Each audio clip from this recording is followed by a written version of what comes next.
Hey guys, welcome to another video. Thanks for joining today. Today I'm going to do a comparison between two very good daily training road shoes from Topo Athletic. First, I'm going to talk about the Phantom 3, and I'm going to compare it to the Magnifly 5.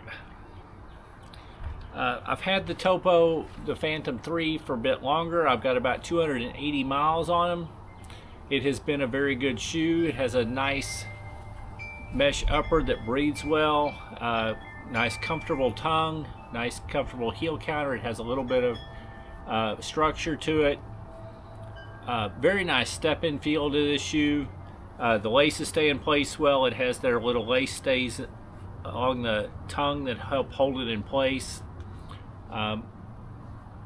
This shoe has their zip foam midsole, but it's a dual density zip foam, so it's a little softer up toward the foot to make it a nice soft step-in feel, but it puts a firmer version of zip foam down toward the bottom to give you still a very stable ride. It's got a 33 millimeter stack height in the heel, 28 in the forefoot, so it's a very cushioned ride. It's got nice rubber outsole, good coverage, obviously no rubber in the middle, but a very good shoe. I find that with that lower base that gives it some stability, it also gives it enough structure that you're able to pick up the pace in it. It's a very good all-around shoe, and with 33 millimeter stack height in the heel and 28 in the forefoot, a very cushioned ride that allows it to go for long runs as well. You can see I'm actually doing really good on the wear. Nothing is wearing out on the top. With 280 miles, the outsole rubber looks like it's in very good shape. Anyway, this shoe has really worked well for me. My comparison shoe, I have the Topo Magnifly 5. This is got also some similarities. It also still has the nice mesh upper that breathes really well.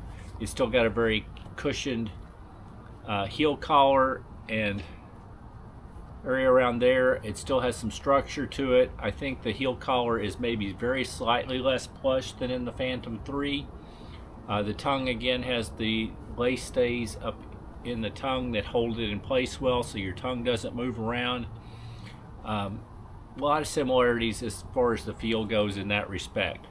Now this one does not have a dual density midsole. It's got zip foam, but it uses their softer midsole, so it actually has a nice soft step-in feel, but it's just 25 millimeters heel and forefoot, so it's a zero drop shoe.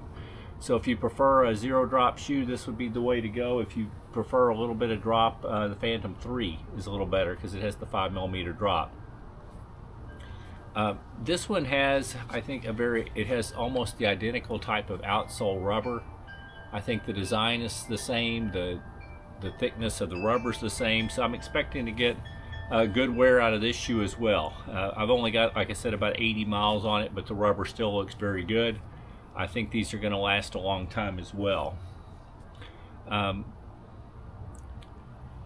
What I would say is, between the two, obviously the Phantom 3 is more cushioned than the Magnifly 5. I find the Magnifly 5 is still a good all-around shoe. You're able to, that soft zip foam, it's soft enough. It actually compares in a lot of ways to almost as soft as like a Ultra Touring.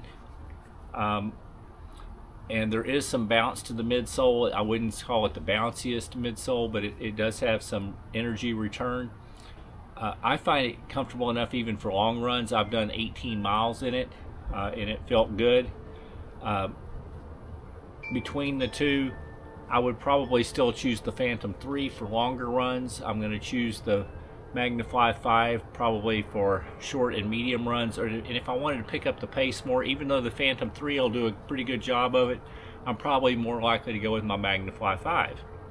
But and you will see there is a difference.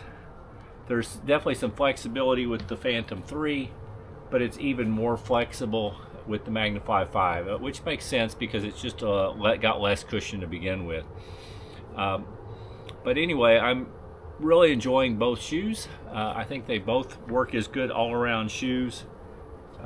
As far as which shoe for you, I think they're both really good. If you really prefer a little more cushion and you prefer the 5mm drop, go with the Phantom 3. If you like the idea of zero drop and a little less weight, go with the Magnifly 5. Not really mentioning it, but the Phantom 3 comes in at 9.2 ounces in a men's size 9. The Magnifly 5 comes in at 8.7 in a men's size 9. So they're about a ½ ounce lighter, but they're very similar. They both feel pretty light on foot. Anyway, I'm really enjoying both shoes. Just thought I'd give you the comparison and let you decide on your own which one you think might work better for you. Anyway, I hope you enjoyed the video. If you liked the video, please consider hitting the thumbs up, the like button. If you're interested in any more of my content, please consider subscribing to my channel. And other than that, I hope you're having a wonderful day, and keep moving!